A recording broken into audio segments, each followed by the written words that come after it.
எல்லாருமே நீதி நியாயம் நேர்மை இதை பத்தி தான் பேசிக்கிட்டு இருக்கோம். நடைமுறை வாழ்க்கையில பார்த்தா நம்பிக்கை துரோகத்தை தான் பார்த்துக்கிட்டு இருக்கோம். வா வாடா போலாம் இவங்கிட்ட போய் பேசிக்கிட்டு.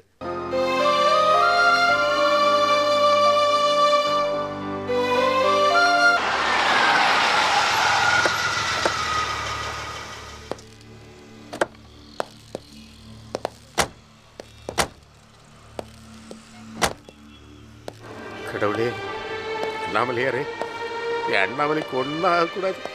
நல்லபடியா அவளை என்கிட்ட கொண்டு வந்து சேர்த்துறியா? ஏன்பா பதட்டப்படுறீங்க? நிச்சயமா வந்துடுவாப்பா. எல்லா இடத்துலையும் தேடி பார்த்துட்டோமையா. அண்ணா பெஸ்ட்டுண்ணே, போலீஸில் கம்ப்ளைண்ட் கொடுத்துடலாண்ணே. ஏண்டா போலீஸ் வரைக்கும் போய் அசிங்கமானுங்கிறியா? வேற வழி இல்லைண்ணே, வாண்ணே போகலாம். எப்படி இருக்காள்? இருக்கையா. உங்க ஆத்துல கணபதி ஹோமம் பண்ண போது பார்த்தது. சரி சரி, என்ன இப்பதான் வரலாம் நீங்க? அண்ணாமலை உங்களுக்கோசரம் கோவில்ல காத்துன்னு இருக்கா.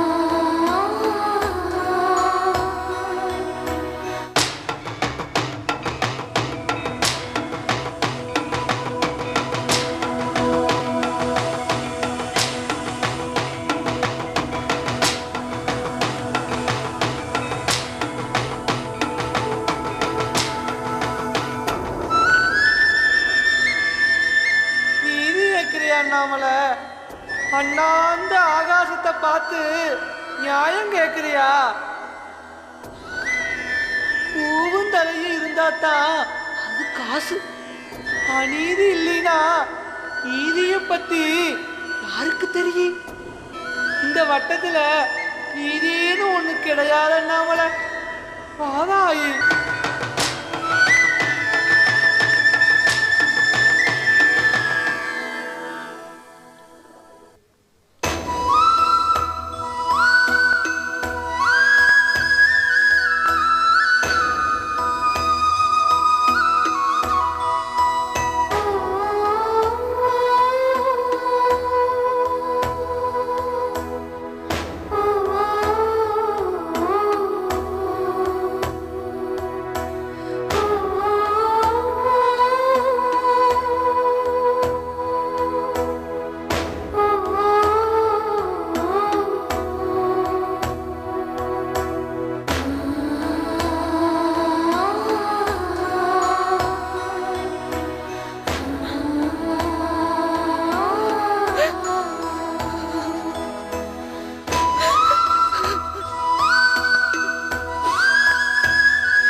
ஏம்மா இப்படிலாம் பண்ண?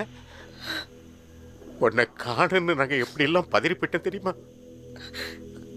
காலையில இருந்து இந்த கோயில்ல உட்கார்ந்துருக்குன்னு குருக்கள் சொன்னார். ஏமா ஏமா உனக்கு இந்த தலையெழுத்து?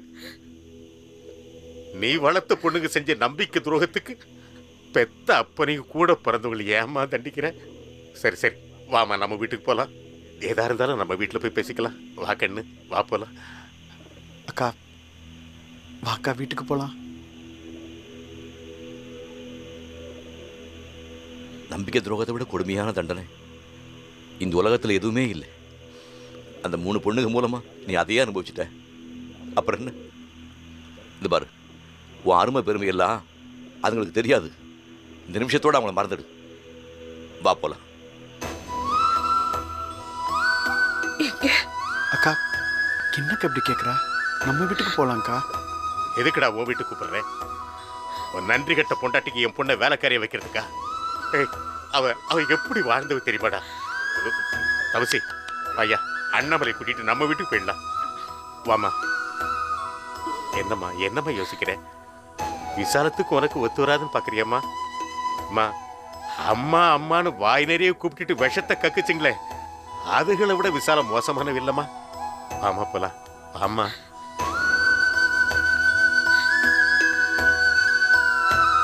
சரிம்மா, நீ நம்பி கூட போக வேண்டாம், நம்ம வீட்டுக்கும் வர வேண்டாம். இப்போதைக்கு கம்பெனி கெஸ்ட் ஹவுஸில் தங்கிக்க, அதுதான் சரியான இடம்.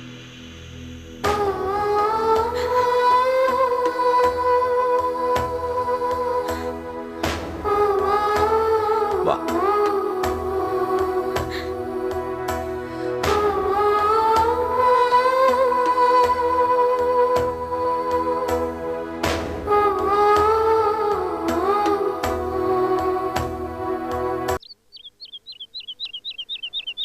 வடிவு, ஐயா, வீடுலாம் பேக் சுத்தப்படுத்திட்டியா? பண்ணிட்டேங்கய்யா. போய் 2 லிட்டர் பால் வாங்கிட்டு வந்துடு. சரிங்கய்யா.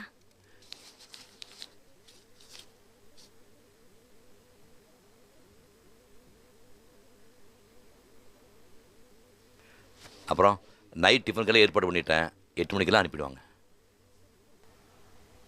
சரி நம்பி, நீ வீட்டுக்கு கிளம்பு. எங்கக்கா போக சொல்ற? ஜான்சி தனியா இருப்பா. அக்கா, அவளை நினைச்சாலே எனக்கு அருவருப்பா இருக்கு. இந்த கோவத்தோட நாங்க போனோம்னா அவளை அடிச்சு கொண்டுறோன்னு பயமா இருக்கு. என்னை சாக்கா வச்சு அவ கூட சண்டை போட போறியா? இன்னைக்கு ஒரு நாள் நான் இங்க தங்கிட்டு போறேன்க்கா. பொம்பளைங்களோட கஷ்டம் எல்லாம் உன்ன மாதிரி ஆம்பளைங்கனால தான். நான் சொல்றது கேளு, நீ முதல்ல கிளம்பு. கஷ்டப்படட்டும், நல்லா கஷ்டப்படட்டும், அப்பதான் அவளுக்கும் புரியும். அண்ணாமலை, இன்னும் அந்த கழுதைங்களுக்கு ஏன் இறக்கம் கட்டிக்கிட்டு இருக்க? அதுங்க எக்கடாவது கெட்டு போகட்டும். டேய் நம்பி, இன்னைக்கு நீ இங்கே ஏறுறா. அப்பா சும்மா இருங்கப்பா, இருந்தாலும் அவன் பொண்டாட்டி சின்னஞ்சிறுசு, வீணா தவிக்கூடாத, கிளம்பு. அண்ணே, என்னண்ணே? டேய், சொல்றது கேளு, கிளம்பு.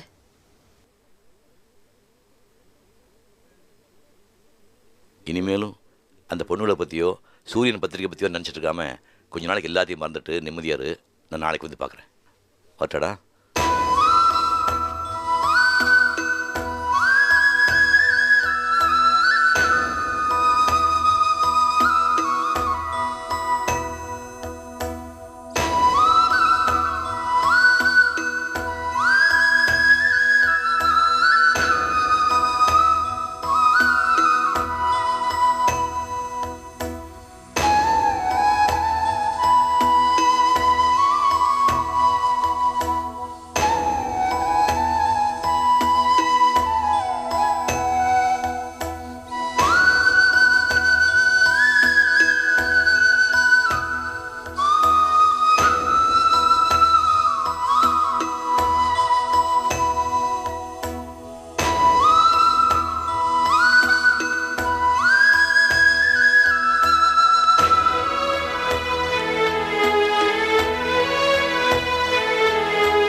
என்ன அண்ணாமலை, ராத்திரி நல்லா தூங்குனியா?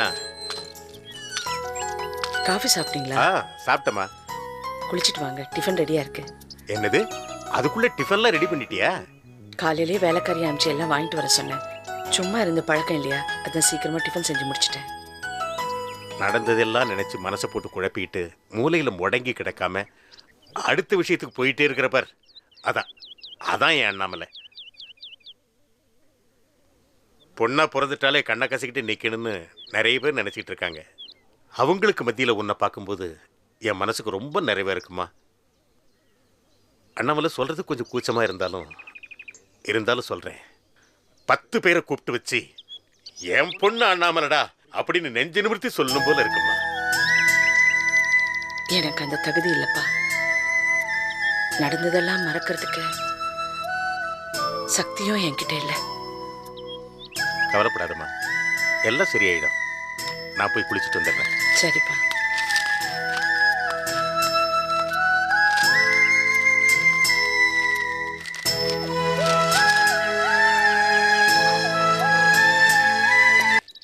ஒன்றும் பிரச்சனை இல்லையே. சரி, இந்தா ஒரு நிமிஷம், நம்பி பேசுகிறான். ஹலோ. சொல்லுப்பா. நான் நல்லா இருக்கேன். நீ எப்படி இருக்க? வீட்டில் ஒன்றும் பிரச்சனை இல்லையே? இல்லைப்பா, நீங்கள் வர வேண்டாம், நேராக ஆஃபீஸுக்கு போ. அப்புறம் நம்பி, ஜான்சி எப்படி இருக்கா? சரி. நீ மட்டும் இன்னும் சின்ன பொண்ணாக இருந்தா இழுத்து வச்சு 4,000 கொடுத்துருவேன். திருந்தவே மாட்டேங்கிறேன். 3 பொண்ணுகளை மறந்துடு. உன் வாழ்க்கை பற்றி யோசனை பண்ணு. சரி சரி, விசாலா டிஃபன் கொடுத்து அனுப்பியிருக்கா, சாப்பிடலாமா? நானும் டிஃபன் செஞ்சு வச்சிருக்கேன்.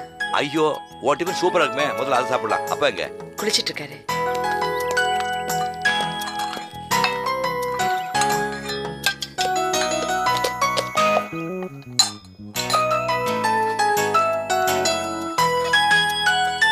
அப்பா போடுமா? இன்னொன்று போடுமா? போதுமா? அப்பா தண்ணி எடுத்து.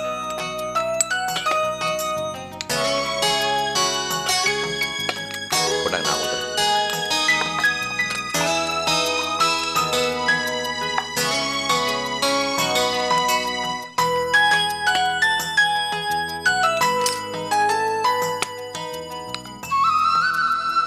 அண்ணாமலை, உன் கையால பரிமாறிய நாங்கள்லாம் சாப்பிட்டு எவ்வளவு நாளாச்சு. இப்ப நான் ரொம்ப சந்தோஷமா இருக்கேம்மா.